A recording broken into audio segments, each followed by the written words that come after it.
Okay, today we're going to talk about the new 1820 Aprilaire. It's a pretty unique system.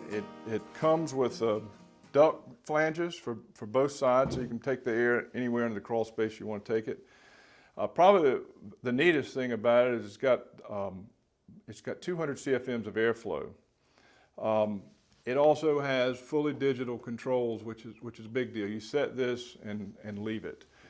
You have access to Wi-Fi. You can control it Wi-Fi, but it's so technically advanced. You set this on 60% and leave it.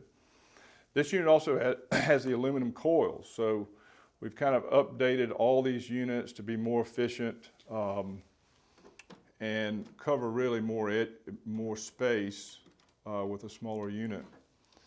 The filter is a reusable, cleanable filter. Just hose it off and put it back in.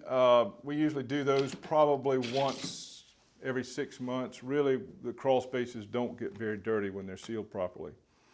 The last thing I'm going to touch on is if you use our systems to seal the crawl space, these units will last a long time.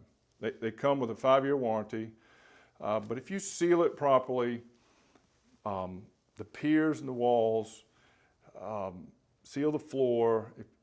If you get it done, this unit will actually do close to 3,000 square feet of crawl space, which is not what the manufacturer recommends, but because you're putting a real system in, it's certainly capable of doing that. So if you have any questions about whether its size is big enough for your job, just give us a call at your crawl space.